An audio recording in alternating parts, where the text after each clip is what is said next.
Have you ever been told that doing more cardio will automatically burn more fat?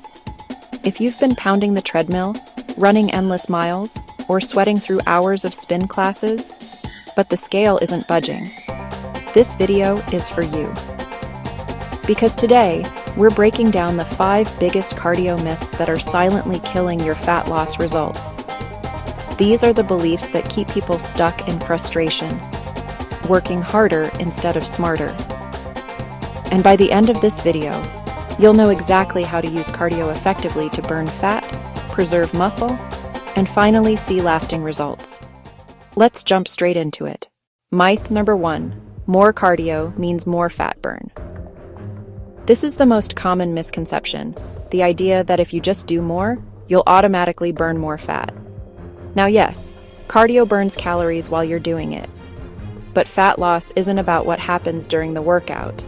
It's about your overall energy balance and metabolism over time. When you do excessive cardio, especially without enough food or strength training, your body adapts. It becomes more efficient, meaning you burn fewer calories doing the same workout. And worse, too much cardio can start breaking down muscle tissue. Muscle is metabolically active. It's what keeps your metabolism high even at rest. Lose muscle, and your resting calorie burn drops. You end up in a situation where you're training more but burning less, the exact opposite of what you want. The goal isn't endless cardio, it's strategic cardio. Mix 2 to 3 sessions of moderate intensity cardio per week with 3 to 4 sessions of resistance training. Think of it this way: cardio helps you create a calorie deficit. Muscle helps you maintain it. Without muscle, fat loss becomes temporary. With muscle, it becomes sustainable. Myth number 2, you have to stay in the fat-burning zone.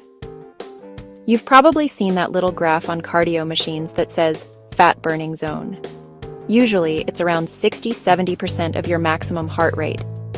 And yes, technically, at that intensity, your body uses a higher percentage of fat as fuel compared to carbohydrates.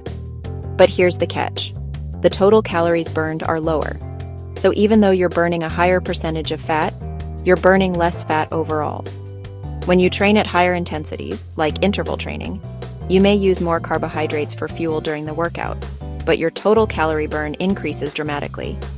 Plus, your body continues to burn calories after the workout due to what's called the afterburn effect, EPOC, excess post-exercise oxygen consumption. That means you'll still be burning fat while resting later in the day. The fat-burning zone isn't wrong, it's just misunderstood. It's useful for improving endurance or recovery, but it's not the most efficient for fat loss. The truth? You need both. Include steady-state cardio to build endurance, and mix in short, high-intensity intervals to boost metabolism and maximize calorie burn. Cardio is a tool, not a zone. Myth 3, cardio alone can transform your body. A lot of people believe that cardio alone can change their body composition, but that's a big myth. Cardio helps you burn calories, but it doesn't build or preserve lean muscle mass. And without muscle, the body doesn't shape or tighten. It just becomes smaller, but softer. That's why people often complain about the skinny fat look, where the scale number drops, but body fat percentage stays the same or even increases. Your metabolism is directly tied to your muscle mass. When you lose muscle, you burn fewer calories at rest, your metabolism slows, and fat loss plateaus. If you only focus on cardio, you'll likely lose a combination of fat and muscle, and that's a recipe for metabolic slowdown. The solution? Combine cardio with resistance training. Lifting weights or using resistance bands doesn't just tone your muscles. It triggers something called EPOC as well, the same afterburn effect we mentioned earlier. So you'll not only build lean mass, but continue burning calories long after your workout ends. Cardio changes your calorie balance. Strength training changes your metabolism. You need both to truly transform your body. Myth number 4, fasted cardio burns more fat. Ah yes, the famous empty stomach morning cardio myth. The logic sounds convincing.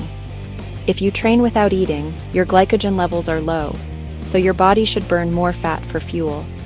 And while that's true during the workout, research shows that total fat loss over 24 hours is virtually identical between fasted and fed cardio. The difference is what happens to your hormones and muscle tissue. Fasted cardio elevates cortisol, your stress hormone, especially if it's intense. And when cortisol stays high, it increases muscle breakdown, decreases thyroid function, and can actually slow metabolism over time. For some people, it also leads to fatigue, dizziness, and cravings later in the day, which causes overeating that erases any small calorie advantage you gained. So instead of training depleted, fuel your body lightly before cardio. Even a banana or protein shake is enough.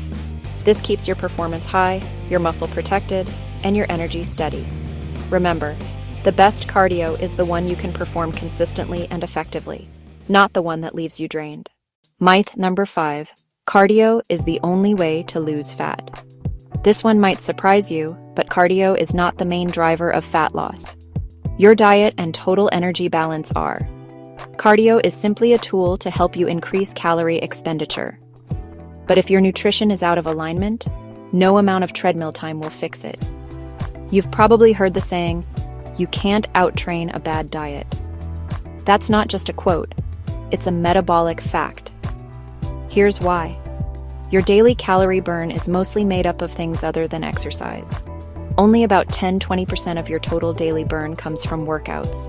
The rest comes from your BMR, basal metabolic rate, and NEAT, non-exercise activity thermogenesis. Things like walking, moving, and even fidgeting throughout the day. When you over-rely on cardio without managing food intake, your body adapts by lowering NEAT and conserving energy. That's why you might feel tired, sluggish, and even hungrier after lots of cardio. Your body is trying to protect itself. The result? Fat loss stalls, even with all that effort. To truly lose fat, maintain a moderate calorie deficit, prioritize protein to preserve muscle, combine cardio and resistance training, sleep well and manage stress. Cardio supports fat loss, but it doesn't drive it. Your nutrition, sleep, and recovery do. Let's look a little deeper into what happens when you overdo cardio. Your body releases cortisol in response to physical stress. That's not necessarily bad. It helps mobilize energy during workouts. But when you combine high-volume cardio with calorie restriction, cortisol can remain elevated all day. Over time, this triggers several unwanted effects: increased muscle breakdown, slower thyroid function, hormonal imbalances that suppress fat burning, stronger hunger and cravings. And here's the kicker. Your body becomes more efficient at storing energy, meaning it holds onto fat more easily once the stress subsides. This is why moderation matters. Cardio should improve your endurance and energy, not deplete it. When balanced correctly, cardio strengthens your heart, boosts recovery, and enhances fat loss. But when overdone, it does the opposite. FitFuel Fix Recap. Let's recap everything we covered in this video, and how to use cardio the smart way. Myth number 1. More cardio doesn't always mean more fat burn. Balance it with resistance training to preserve muscle and metabolism. Myth number 2. The fat burning zone is real but overrated. Mix steady-state cardio with intervals for total fat burn. Myth number 3. Cardio alone won't reshape your body. Strength training defines and preserves lean mass. Myth number 4. Fasted cardio isn't magic. Performance and recovery matter more than training on empty.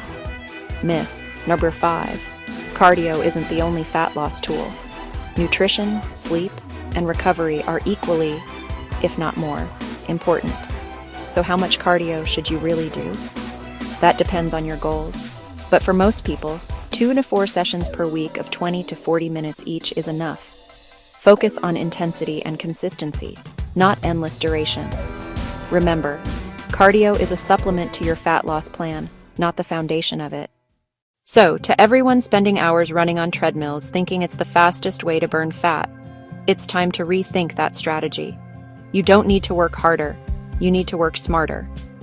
When you understand how cardio fits into the bigger picture, training, nutrition, hormones, and recovery, you'll finally start seeing the progress you've been chasing.